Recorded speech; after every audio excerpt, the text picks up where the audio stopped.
Hello আমার প্রিয় বন্ধুরা, কেমন আছো? নিশ্চয়ই তোমরা আমার গল্পগুলো শুনে শুনে খুব সুখ নিচ্ছ আর আনন্দে আছো। তোমাদের আনন্দ দিতে আমি নিয়মিত তোমাদের জন্য নতুন নতুন ভিডিও নিয়ে হাজির হই। তো তোমরা যারা এখনো আমার চ্যানেলটা সাবস্ক্রাইব করনি, তারা প্লিজ প্লিজ আমার চ্যানেলটা সাবস্ক্রাইব করে দাও। তো বন্ধুরা, আর দেরি না করে জলদি জলদি ভিডিওতেই লাইক দিয়ে চ্যানেলটি সাবস্ক্রাইব করে নাও। আমার নাম নেহা। চেহারা সাধারণত খুব সাদাসিধে, লম্বা চুল আর বুদ্ধি একটু কম আমার। আমার বরের নাম নিলয়। আমার বরের সাথে আমার প্রথম প্রেম, আর তার সাথেই বিয়েটা হয়। আমার বর একটি প্রাইভেট কোম্পানিতে চাকরি করে। আমার বরের দুজন বন্ধু আছে, নাম রেহান আর শাহেদ। ওরাও দুজন বিবাহিত। আমার বরের আগে ওদের বিয়ে হয়েছে। এবার আমার বর সম্পর্কে তোমাদের কিছু বলি। রেহান শাহেদ আর আমার বরের বন্ধুত্ব কলেজ লাইফ থেকে। তাদের বুড়াও ছিল আমার ব্যাচের মেয়ে ফ্রেন্ড। তাই সবাইকে আমার বর খুব ভালোভাবে চিনত। আর আসল কথা হলো, আমার বর ছিল ওদের গ্রুপের সবচেয়ে হ্যান্ডসাম ছেলে। তাই আমার বর সবার ক্রাশ ছিল, আর সেই সুযোগটাই আমার বর খুব বেশি কাজে লাগাত। তাই আমার বরের বান্ধবীরা বরের আদর থেকে বঞ্চিত হয়নি। প্রায় 6 মাস রেহানের বউ আমার বরের গার্লফ্রেন্ড ছিল। আর 2 মাস পর জিসানের বউ ছিল আমার বরের গার্লফ্রেন্ড, যদি রেহান ও শাহেদ তখন ওদের বিয়ে করেনি। কিন্তু ওরা সবাই জানতে চাইতো আমার বরের গার্লফ্রেন্ডের ও কিভাবে ভোগ করত। যাই হোক, ওদের বিয়ের পর আর কোনোদিন আমার বর ওদের বউয়ের দিকে ওইভাবে তাকায়নি। কিন্তু আমার বর ঠিকই জানত ওরা মনে মনে একটু হলেও ওর উপরে রেগে আছে। কারণ যতই হোক, ওদের বউয়ের শরীরের কোথায় কি জিনিস আছে, কি রকম আওয়াজ, সবই আমার বরের জানা। আমাদের বিয়ের পর ওরা দুজন অনেকবার আমাকে পটানোর চেষ্টা করেছে, কিন্তু আমি খুবই শক্ত। ওদের কথায় কখনো আমি গলে যাইনি। আমি কিছুদিন আগে আমার বরের আগের একটা কথা জানতে পারি। এরপর থেকে আমি সন্দেহ করতে থাকি আমার বরকে, আর ওকে চোখে চোখে রাখি। হঠাৎ একদিন অবাক ঘটনা ঘটে। আমার বর তার কোম্পানির একটা রিসার্চের জন্য ওদের 3 জনের শহরের বাইরে একটি গ্রামে যেতে হয়েছিল। এই গ্রামে 3 দিন থাকার কথা ছিল তাদের। স্বভাবতই আমার বর আমাকে বলে গ্রামে চলে গেল। ওদের একটা ছোট্ট বাংলোতে থাকার ব্যবস্থা হলো। আমি তো কিছুক্ষণ বাদে বাদে ফোন করে ওর সাথে কথা বলতাম। কিন্তু আমি বাড়িতে থাকতে পারছিলাম না। আমার ভিতরে একটা ভয় কাজ করছিল, যদি অন্য কারো সাথে আনন্দে মেতে ওঠে। তাই আমি ওকে কিছু না বলে ওরা যে গ্রামে ছিল সেখানে চলে আসি। সারাদিন কাজ করে বিকেলের দিকে ওরা একটু ঘুরতে বের হলো। সন্ধ্যার দিকে বাংলোতে ফিরে এসে ও তো অবাক হয়ে আমার দিকে তাকিয়ে আছে। দেখে আমি দাঁড়িয়ে আছি, কিন্তু আমি এখানে কি করে আসলাম? এখানে আসার কারণ কি? এই জায়গার খবরই বা কে দিল আমাকে? এসব প্রশ্ন ওর মনে বাসা বাঁধল। পরে আমার চোখ মুখ দেখেও বুঝতে পারল আমি ওকে সন্দেহ করে এখানে এসেছি। আমি এখানে কেন এসেছি এটা আমার বর আমাকে জিজ্ঞাসা করল, কিন্তু আমি কোনো কিছুই বললাম না। শুধু বললাম আমি এখানে থাকব তোমাদের সাথে। আর এদিকে সমস্যা হলো যে আমি থাকব কোথায়? কারণ ছোট্ট ঘরে একটা খাট, আর ওরা 3 জন ছেলে। ঠিক হলো আমার বর আর আমি খাটের উপরে ঘুমাব, আর ওরা দুজনে নিচে ঘুমাবে। তখন আরও একটা সমস্যা দেখা দিল। আর তা হলো, আমি তাড়াহুড়ো করতে জামাকাপড় কিছুই আনিনি। তাই আমার বর একটা জামা, একটা হাফ প্যান্ট পরলাম। আমাকে প্যান্ট পরে খুবই সুন্দর লাগছিল। বিশেষ করে আমার পরিষ্কার পা দুটো যেন সারা ঘর আলোকিত করে দিয়েছিল। আমার বরের বন্ধুরা তো ওদের চোখ দিয়ে আমাকে গিলে খাচ্ছিল। মন ভরে ওরা আমাকে দেখতে লাগলো। তার কিছুক্ষণ পরে ওরা সবাই বিদেশি পানির বোতল নিয়ে আসলো। 3 জনের ছোট ছোট করে খেতে লাগলো। নেশা তেমন কিছুই হলো না। আমি রেহান আর শাহেদের মুখের দিকে তাকিয়ে দেখলাম, ওরা আমার দিকে অন্যরকম দৃষ্টিতে তাকিয়ে আছে। আমার ভেতর অন্যরকম অনুভূতি খেলে গেল, আর মনে মনে ভাবলাম ওরা যদি আমাকে একসাথে ভোগ করতে চায়, তখন আমি কি করব? বন্ধুরা, তোমরাই বলো, তখন কি আমার ওদের ডাকে সাড়া দেওয়া উচিত? হ্যাঁ, আমি মনে মনে ঠিক করে নিয়েছি, ওরা যদি আমাকে নিয়ে আনন্দে মেতে উঠতে চায় তাহলে আমি ওদের সাথে নিজের ইচ্ছে পূরণ করব। ওরা দুজনে আমাকে নিয়ে অনেক হাসি ঠাট্টা করতে লাগলো। এক সময় কথাটা মডার্ন মেয়ে নিয়ে। তখন রেহান আমাকে ইঙ্গিত করে বলল, ভাবি, তুমি কিন্তু এতদিন শহরে থেকেও মডার্ন মেয়ে হতে পারলে না। আমি বললাম, কেন? আমার কোনো দিকে মডার্ন ভাব নেই। আমার পা থেকে মাথা অবধি ভালো করে দেখে নিয়ে তারপর বলল, দেখো ভাবি, আজকে যদি তুমি মডার্ন হতে, তবে এই জামাটা শুধু পরতে, নিচে প্যান্ট পরে কোনো দরকার ছিল না।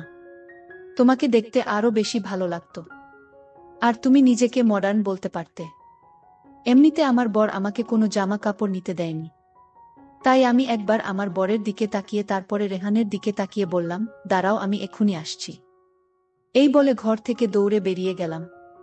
একটু পর ঘরে ঢুকলাম আমি। সত্যি বলতে আমার বড় মাকে দেখে চিনতে পারছিল না। আমাকে দেখে রেহান আর শাহেদ পুরো অবাক হয়ে আমার দিকে অপলক দৃষ্টিতে তাকিয়ে আছে। আর আমি মনে মনে বলছি, তোমাদের দেখা দিতেই আমি এই সাজে তোমাদের সামনে এসেছি। নাও, আমাকে মন ভরে দেখে নাও। আমি আমার বরের সাদা জামাটা পরে এসেছি। জামা সাদা হওয়ার কারণে আমি ভিতরে কি পরেছিলাম সেটাও দেখা যাচ্ছিল। রেহান আর শাহেদকে দেখে মনে হচ্ছিল ওরা আমাকে পুরো গিলে খাবে এমন অবস্থা। আমি যখন ঘাটে এসে বসলাম, আমার সবকিছু স্পষ্ট দেখতে পেল সবাই, সেটা আমি জানি। আমার এই রূপ দেখে আমার বর নিজেকে ঠিক রাখতে পারছিল না।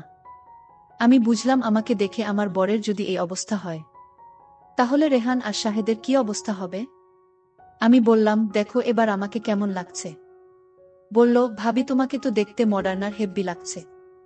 শাহেদ মাথা নেড়ে বলল, হ্যাঁ সেটাই তো লাগছে ভাবি, কিন্তু শুধু পোচ মডার্ন দেখালে হবে না, এর বাইরে বের করে দেখাতে হবে। আমি বললাম, সেটা আবার কি করে? শাহেদ বলল, এটা খুব সোজা। তুমি একটু ডিজে গানে নাচবে আর আমরা দেখব, তাহলে আসল মজা হবে। আমি বললাম, ঠিক আছে চল, এখন আমরা ডান্স করব। আমার বর শুধু আমার কাজকর্ম দেখছিল আর মনে মনে ভাবছিল আজকে আমার বুকে ওরা শেষ করে ছাড়বে। ডান্স করতে উঠব, ঠিক এমন সময় কারেন্ট অফ গেল। পুরো ঘর একদম অন্ধকার। আমরা চারজন খাটে আর লাইট অফ। লাইট কোথায় আমরা কিছু জানি না। শাহেদ বলল, যে যেখানে বসে আছো সবাই চুপচাপ থাকো। হঠাৎ অন্ধকারে কেউ আমার ওই দিকটায় হাত দিল। হাত দিয়ে ধলাই মলাই করছিল। আমি ভাবলাম আমার বর হয়তো অন্ধকার আমার কাছে এসেছে। কিন্তু কিছুক্ষণ পর দেখি একজন হামি করা আরম্ভ করে দিয়েছে। আমি তো পুরো অবাক, কেননা দুজনে স্পর্শে আলাদা। তারপর আমি বাধা দিলাম না, কারণ আমার বেশ ভালোই লাগছিল।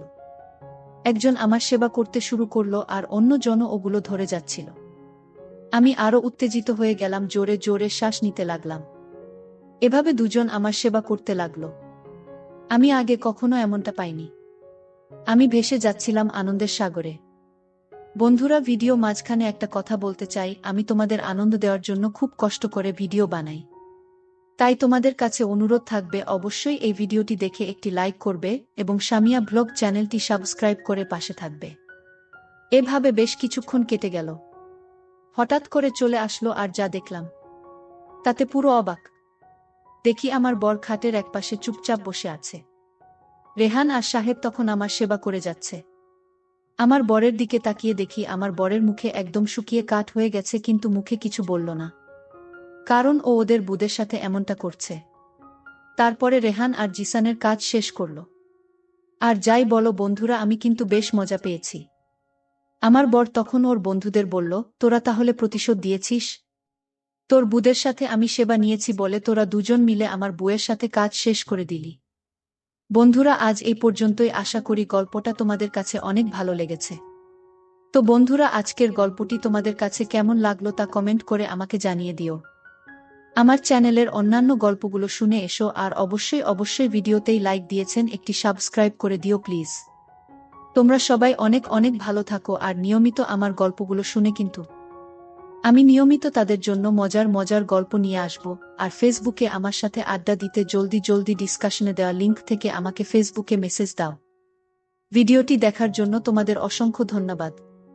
মা, তোমার বয়স বেশি হলেও তোমার ভেতর এখনো 18 বছরের মেয়েদের মতো। কিন্তু আমি আর কাজ করতে পারবো না। দেখো না, এই শীতের মধ্যে আমি কেমন ঘেমে গেছে। তোর বাবা তো একটুও কাজ করতে পারে না, আর তুই আমার কষ্ট না বুঝলে কে বুঝবে?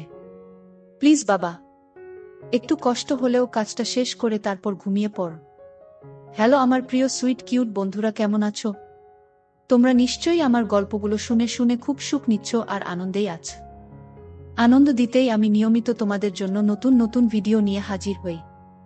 আজকের গল্পটি খুবই স্পেশাল, একদম নতুন মা ছেলের সত্য ঘটনা নিয়ে এসেছি। বেশি কথা না বলে মূল ঘটনায় আসি। বন্ধুরা, আমার নাম পার্বতী সেন, বয়স 40 বছর। স্বামীর নাম অনির্বাণ সেন, বয়স 55 বছর। আর আমার ছেলের নাম জয়ন্ত সেন, বয়স 24 বছর। আমরা থাকি গ্রামে, মানে শহরতলিতে। স্বামী চাকরি করেন। আমার স্বামী দেখতে খুব সুপুরুষ। আমার বাবাই আমার স্বামীর চাকরির ব্যবস্থা করে দেন, আর সেই শর্তে সে আমাকে বিয়ে করে। আমার একটাই দোষ, আর তা হলো আমার গায়ের রং কালো। আমাদের বিবাহিত জীবন 21 বছর ভালোই চলছিল, কিন্তু সমস্যা হলো স্বামীর বদলি হওয়ার পরে স্বামী শিলিগুড়ি থেকে কলকাতা বদলি হয়ে আসে। তারপর কুকর্মে ধরা পড়ে সে দ্বিতীয় বিবাহ করছে, যেটা আমি ও আমার ছেলে জানতে পারি কিছুদিন পর। এতে স্বামীর সাথে আমার তুমুল অশান্তি শুরু হয়। সে বাড়িতে খুব কমই আসে, কিন্তু আমার ছেলের কাছে আমাদের চলার মতো টাকা পাঠিয়ে দেয়। আমি ছেলের কাছে এই নিয়ে অনেক দুঃখ প্রকাশ করি। তোর বাবা এরকম বেইমানি করতে পারল? আমি একটু শান্ত প্রকৃতির মহিলা, তাই স্বামীর সব অন্যায় মুখ বুজে সহ্য করে যাচ্ছি। 6 মাস হয়ে গেল স্বামী বদলি হয়ে এসেছেন, কিন্তু আমরা তার কুকর্ম জানার পর আর সে বাড়িতে রাত কাটেনি। মাঝে মাঝে আসেন, কিন্তু থাকেন না, টাকা দিয়ে চলে যান। এতে আমি আমার ছেলেকে শুধু বলি, তুই একটা কিছু করতে পারলে ওর টাকা আমি খেতাম না। আমার ছেলে জয়ন্ত অনেক চাকরির পরীক্ষা দিয়েছে, কিন্তু কোনো চাকরির ব্যবস্থা হচ্ছে না। একদিন জয়ন্ত চাকরির খোঁজে বেরিয়েছে, আমাকে বলে গেছে যদি কোনো সাধারণ চাকরিও পায় তাও করবে। ইতিমধ্যে আমার ছেলে জয়ন্তর বাড়িতে পোস্ট লেটার আসাতে আমি তাড়াতাড়ি জয়ন্তকে ফোন করে বাড়ি আসতে বললাম। জয়ন্ত বলে, কেন, কি হয়েছে মা? আমি বলি, তোর কল লেটার এসেছে। জয়ন্ত আসছি বলে ফোন রেখে দিল। ছেলে বাড়ি ফিরতেই আমি ওর হাতে লেটারটি দিয়ে বললাম, কষ্ট সফল হয়েছে। জয়ন্ত বলল, মা কি আনন্দ, চাকরিটা কাছাকাছি, বাড়ি থেকে যেতে পারবো। আমি বললাম, ভগবান আমার মুখের দিকে তাকিয়েছে। জয়ন্ত বলল, মা 10 জুলাই যোগ দিতে হবে। আমি বললাম, আর তো মাত্র 2টা দিন বাকি। জয়ন্ত বলল, বাবাকে জানাবো, কি বলো? আমি বললাম, না, ওকে জানাবে না, আবার কি করে বসে তার ঠিক আছে। জয়ন্ত বলল, ঠিক আছে মা, তুমি যা বলবে তাই হবে। 2 দিন পর জয়ন্ত চাকরিতে যোগ দিল। 1 মাস কেটে গেল, বেতন নিয়ে এসে আমার হাতে দিল। আমি খুব খুশি হলাম। জয়ন্ত ওর বাবাকে জানালো সেও নাকি খুশি হয়েছে। একদিন ওর বাবা বাড়িতে এলে আমাদের মধ্যে তুমুল ঝগড়া হলো। স্বামী আমাকে বলল, আমরা আইনিভাবে আলাদা থাকতে চাই, তুমি সই করে দাও বলে আমার হাতে পেপার ধরিয়ে দিল। আমি তখন ছেলেকে ডেকে বললাম, তোর বাবা এই বলছে, এখন তুই বল আমি কি করব? জয়ন্ত বলল, সই করে দাও, দরকার বাবার। আজ থেকে তুমি আর আমি থাকব। এই বাড়ি কার, বাবার নাকি? আমি বললাম, না, আমার। তোর দাদু করে দিয়েছে আমার নামে। জয়ন্ত বলল, ঠিক আছে, সই দিয়ে দাও। আমি সাথে সাথে সই করে দিলাম।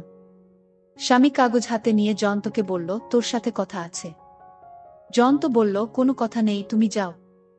তুমি আমার মাকে ঢুকিয়েছে, তোমার সাথে আর কোনো কথা নেই। ছেলের কথায় সে রেগে চলে গেল, আর আমি বুক ফুলিয়ে কাঁদতে লাগলাম। জয়ন্ত আমাকে সান্ত্বনা দিয়ে বলল, চিন্তা করছো কেন, আমি তো আছি। কিছুদিন পর একদিন রাতে দুঃখে কষ্টে আমার ভীষণ কান্না পায়, আর আমি কাঁদতে থাকি। ছেলে আমার কান্নার আওয়াজ শুনে আমার দরজায় নক করল, কিন্তু আমি দরজা খুললাম না। তারপর জয়ন্তর অনেক অনুনয় বিনয় করাতে আমি দরজা খুললাম। জয়ন্ত এসে বলল, কি হয়েছে মা, কাঁদছ কেন? আমি বললাম, ও কিছু না, এমনি। তুই যা, আমি ভালো আছি। জয়ন্ত বলল, মা আমাকে সত্যি করে বলো। আমি বললাম, কি বলবো? তোর বাবা আমাকে এভাবে ঠকালো। আমার একটাই দোষ, আমি কালো। জয়ন্ত বলল, কে বলেছে তুমি কালো? তোমার মতো কয়জন আছে, তুমি নিজেকে কালো ভাববে না। আমার মা অনেক ভালো ও সুন্দরী, রং সামান্য কালো থাকলে সে দেখতে ভালো না? তুমি মা সত্যি অনেক সুন্দরী, একদম বাবার কথা ভুলে যাও, আমি তো আছি। আমি বললাম, সে তো বুঝলাম, কিন্তু সবাই ভাবে আমার দোষ, তাতেই তো বাবা ছেড়ে চলে গেছে। জয়ন্ত বলল, ছাড়ো তো, লোকের কথা কি কি বলে। আমি জানি আমার মা কেমন। আমার মায়ের মতো ভালো মা আর কেউ নেই। আমি তোমার ছেলে, তাতেও আমি গর্বিত। আমি বললাম, তুই আমার মন রাখার জন্য এসব বলছিস? জয়ন্ত বলল, একদম না মা, তুমি সত্যি খুব সুন্দরী। আচ্ছা, কাল তোমাকে আমার সাথে যেতে হবে। আমি বললাম, কোথায়? জয়ন্ত বলল, যেখানে নিয়ে যাব সেখানে যাবে, কোনো কথা হবে না। আমি বললাম, ঠিক আছে, নিয়ে যাস। জয়ন্ত আমাকে বিদায় বলে নিজের ঘরে গিয়ে শুয়ে পড়ল। পরের দিন সকালের খাওয়া শেষ করে জয়ন্ত আমাকে নিয়ে একটু দূরে একটা বিউটি পার্লারে গেল। 2000 টাকা খরচা করে আমাকে বাড়ি নিয়ে এল। আমি বললাম, আমার পিছনে এত টাকা খরচা করার কোনো মানে হয় না। জয়ন্ত বলল, তা জেনে তোমার কোনো দরকার আছে? এবার একবার আয়নায় নিজেকে দেখো আর বলো সত্যি তুমি সুন্দর কিনা। আর শোন, এখন থেকে একটু আধুনিক পোশাক পরবে, দেখি তোমাকে কি অসুন্দর বলে। আমি বললাম, কি আধুনিক পোশাক পরব? জয়ন্ত বলল, এই স্লিভলেস পোশাক পরবে, তোমাকে লেগিংস ও কুর্তি কিনে দেব, তাই পরে বের হবে। আমি বললাম, যাহ, এগুলো এই বয়সে কি করা যায়? জয়ন্ত বলল, আমার বসের বয়স 50-এর উপর, উনি নিয়মিত পরে আসেন, দারুণ লাগে দেখতে। আমি বললাম, সত্যি বলছিস? জয়ন্ত বলল, কেন তোমায় মিথ্যে বলবো? শোন, শনি রবি ও সোম আমার 3 দিন ছুটি আছে, ভাবছি একটু বেরিয়ে আসব। তো আমি বললাম, কোথায় যাবি? জয়ন্ত বলল, দেখি কোথায় যাওয়া যায়। আমি বললাম, ঠিক আছে যাব। জয়ন্ত বলল, মা তোমার জন্য অফিস থেকে আসার সময় লেগিংস ও কুর্তি নিয়ে আসবো আজকে কিন্তু। আমি বললাম, কিন্তু কি? জয়ন্ত বলল, মাপ তো বলতে হবে দোকানদারকে। আমি বললাম, ও আমার উপরে 38 বুঝলি, আর কোমর 36 হিসাব করে নিয়ে আসবি। জয়ন্ত বলল, ঠিক আছে মা। পরের দিন জয়ন্ত অফিস থেকে সন্ধে 7টায় বাড়ি ফিরল। আমি জয়ন্তকে টিফিন দিলাম। জয়ন্ত খেতে খেতে আমাকে বলল, মা একটা পরো দেখি তোমার ঠিক আছে কিনা। আমি বললাম, এখনই পরব। জয়ন্ত বলল, সাইজ না হলে কাল পাল্টে নিয়ে আসবে, সেই জন্য পরো। আমি ঠিক আছে বলে রুমে নিয়ে গেলাম। কিছুক্ষণ পর লাল লেগিংস ও গোলাপি কুর্তি পরে জয়ন্তর সামনে আসলাম। জয়ন্ত বলল, মা টাইট হচ্ছে না তো? আমি বললাম, সামান্য হচ্ছে, কিন্তু পরলে তো ছাড়বে। জয়ন্ত বলল, মা তোমাকে যা লাগছে না, দারুণ লাগছে। তোমার বয়স 15 বছর কমে গেছে। হেব্বি লাগছে। আমি লজ্জা পেয়ে বললাম, যা দুষ্ট। আবার বললাম, সত্যি আমাকে দেখতে ভাল লাগছে। জয়ন্ত বলল, দেখি পেছনটা তুমি ঘুরাও তো। আমি ঘুরে দাঁড়ালে বলল, মা দাঁড়াও, তোমার একটা ছবি তুলি, বলে মোবাইল নিয়ে আমার কয়েকটা ছবি তুলল। এরপর আমাকে দেখালো আমার সামনে সাইড পিছন থেকে তোলা ছবি এবং বলল, এবার সত্যি করে বলো আমার মা সুন্দরী কিনা। আমি বললাম, তোর ভালো লাগছে তো? জয়ন্ত বলল, সেটা মাকে কি করে বোঝাই? কত ভাল লাগছে। আবার বলল, এটা পাল্টে ওটা পরে আসো। আমি ঠিক আছে বলে চলে গেলাম। আবার কিছুক্ষণ পরে সেগুলো পরে জয়ন্তর সামনে আসলাম। জয়ন্ত বলল, বাহ, এটাই তো আরো দারুণ লাগছে। মা তুমি এত সুন্দরী, আমি কিন্তু আগে বুঝতে পারিনি। বাবা তোমাকে দেখলে আবার ফিরে আসবে। আমি রেগে গিয়ে বললাম, ওর কথা আর মুখে আনবি না। তবে আমি কিন্তু আর এসব পরব না।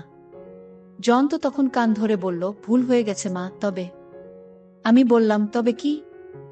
জয়ন্ত বলল, তুমি এসব পরে বের হলে কিন্তু তোমার ছেলের বয়সীরা তোমার পিছু নেবে, বলে দিলাম। সাবধানে থেকো। আমি বললাম, আবার ইয়ার কি হচ্ছে? জয়ন্ত বলল, না না, সত্যি বলছি, তোমাকে দেখে আমার প্রেম করতে ইচ্ছা করছে। আমি জয়ন্তর কান ধরে বললাম, আবার ইয়ার কি হচ্ছে? জয়ন্ত বলল, সত্যি মা, তোমাকে দেবীর মতো লাগছে। তোমার রূপের পূজা করতে ইচ্ছা করছে। আমি লজ্জা পেয়ে বললাম, যা কি আজে বাজে বলছিস। জয়ন্ত বলল, না মা, সত্যি বলছি। আমি বললাম, না, এগুলো খুলে রেখে আসি। জয়ন্ত বলল, না মা, খুলে রাখার দরকার নেই, পরে থাকো না। আমি তো দেখি তোমাকে। আমি বললাম, অপরিষ্কার হয়ে যাবে না? তুই তো বললি ঘুরতে যাবি, তখন পরব। জয়ন্ত বলল, তাতে কি, তোমার ছেলে এখন চাকরি করে, লাগে আর একটা কিনে দেব। ও আচ্ছা, তোমার কি ভেতরে আর কিছু লাগবে? তুমি তো বলনি, আর আমি কিনতেও সাহস পাইনি। আমি বললাম, ভেতরের কি? জয়ন্ত বলল, আরে নিচে পড়তে হয় না। আমি বললাম, দুষ্টু দেখছি, সব খবর রাখিস, লাগবে তো। জয়ন্ত বলল, ঠিক আছে, আমি নিয়ে আসব। আমি বললাম, তুই কিনতে পারবি? দোকানে গিয়ে কি বলবি? জয়ন্ত বলল, সাইজ তো জানি, বলে নিয়ে আসব। আমি বললাম, তোর লজ্জা করবে না? জয়ন্ত বলল, কেন করবে লজ্জা? আমি বললাম, দোকানদার যদি জিজ্ঞেস করে কার জন্য নেবেন? জয়ন্ত বলল, কেন? বল, মায়ের জন্য। আমি বললাম, আরো বোকা, মায়ের নাম না, অন্য কারো নাম বলবি, অন্য কারো জন্য। জয়ন্ত ও ঠিক আছে বলে উঠে পড়ল। পরের দিন জয়ন্ত অফিস থেকে ফিরে সেগুলো কিনে এনে বাড়ি এসে আমার হাতে দিল। আর বলল, পরে দেখো তো। আমি ঠিক আছে বলে সেগুলো নিয়ে একটু পরে শাড়ি পরা অবস্থায় ওর সামনে এসে বললাম, কি সাইজ এনেছিস? জয়ন্ত বলল, কেন? 31। আমি বললাম, টাইট হয়ে যাচ্ছে, আমি হুক লাগাতে পারছি না। জয়ন্ত বলল, তবে কি করবে, কাল পাল্টে নিয়ে আসব। আমি বললাম, তুই একটু হুকটা লাগিয়ে দে বলে পিঠ খুলে দিলাম। আর জয়ন্ত ধরে আমার হুক লাগিয়ে দিল। কিন্তু ভীষণ টাইট অনুভব করলাম। তাই নিজের দিকে তাকিয়ে বললাম, পাল্টাতে হবে, এর চেয়ে বড় আনবি। জয়ন্ত পরের দিন আবার পাল্টে নিয়ে এসে আমাকে আবার পড়তে বলল। আমি ওপরে এসে বললাম, লাগিয়ে দে হুকটা। জয়ন্ত লাগিয়ে দিল আর বলল, মা এবার ঠিক আছে? আমি বললাম, হ্যাঁ ঠিক আছে, সুন্দর ফিট হয়েছে। জয়ন্ত বলল, ছেলেকে দেখাবে কি? আমি আঁচল নামিয়ে বললাম, দেখ বলে আবার ডেকে দিলাম। জয়ন্ত শুধু এক ঝলক দেখতে পেল। এবার জয়ন্ত বলল, মা নিচে ওটা ঠিক আছে? আমি বললাম, হ্যাঁ, তবে এই যে মায়ের জন্য করছি। এসব বউ আসলে করবি তো? জয়ন্ত বলল, মা আমি বিয়ে করব না।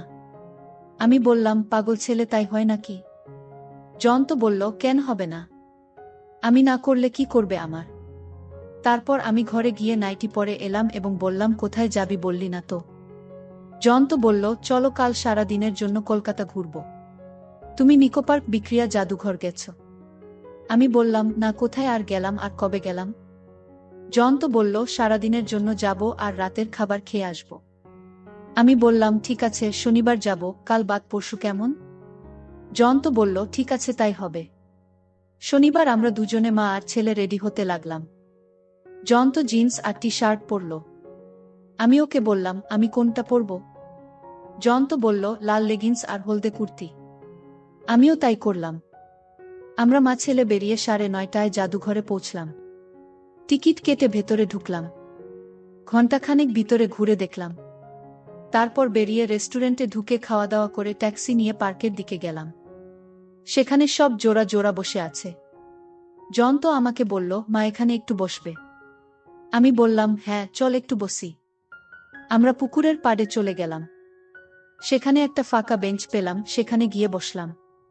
সব বেঞ্চের যা হচ্ছে তা বলে বোঝাতে পারব না, সবকিছু ওপেন ভাবে ধরাধরি হচ্ছে। আমি একটু লজ্জা পেলাম আর এদিক ওদিক দেখছি।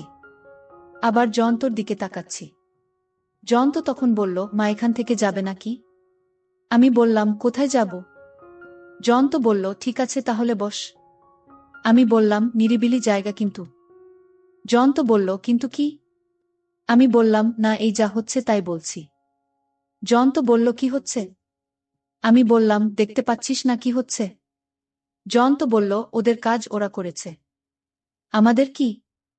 আমি বললাম, সে ঠিক আছে, দেখো ওই দিকে কোনা এক বয়স্ক মহিলা আর একটা ছোট ছেলে কি করছে, এটা ঠিক না। জয়ন্ত বলল, বাদ দাও তো, ওদের মধ্যে কি সম্পর্ক আমরা জানি নাকি? আমি বললাম, বয়সের একটা সামঞ্জস্য আছে তো। জয়ন্ত বলল, ভালোবাসা করতে বয়স লাগে না, মনের মিল হলেই হলো। আমি বললাম, তা ঠিক বলেছিস। জয়ন্ত বলল, চলো একটু হাঁটি, ওই ঝোপের পাশ দিয়ে কি সুন্দর ছোট গাছ। আমি বললাম, যাবি? চল তাহলে। আমরা পাশে ঝোপের দিকে যেতে যা দেখলাম তাতে মাথা ঘুরে গেল। এখানে এসব হয় ছেলের সামনে? আমার লজ্জা লাগলো। দেখি ওই রকম বয়স্ক মহিলা একটা ছেলের সাথে ওপেনে খেলছে। আমরা ওদের পেরিয়ে যাওয়ার পর জয়ন্ত বলল, কি হচ্ছে সব মা? আমরা কি বেরিয়ে যাব? আমি বললাম, যাব, তবে এখন আর কোথায় যাব? জয়ন্ত বলল, অন্য পার্কে। আমি বললাম, ওখানেও এরকম হবে না। তার কি কোনো মানে আছে? জয়ন্ত বলল, সেটা অবশ্য ঠিক বলেছ, তবে কি আর করি, চলো ঘুরি বলে জয়ন্ত আমার হাত ধরে হাঁটতে লাগলো। প্রায় প্রতিটা ঝোপের মাঝে ওপেন চলছে। আমি দেখছি, জয়ন্ত ও দেখছে। আমার হাত ঘামছে, তা দেখে জয়ন্ত বলল, মা কি হল, এত ঘামছে কেন? আমি বললাম, যা গরম না ঘেমে উপায় আছে। জয়ন্ত বলল, তোমার প্রায় সব জায়গায় ভিজে গেছে, তোমার কি শরীর খারাপ লাগছে? আমি বললাম, না, এমনি গরম তাই। জয়ন্ত বলল, তাহলে এক জায়গায় বসি। আমি বললাম, না, বসতে হবে না, বাড়ি চল, ট্যাক্সি ধর। জয়ন্ত বলল, ঠিক আছে, তো দুপুরের খাবার?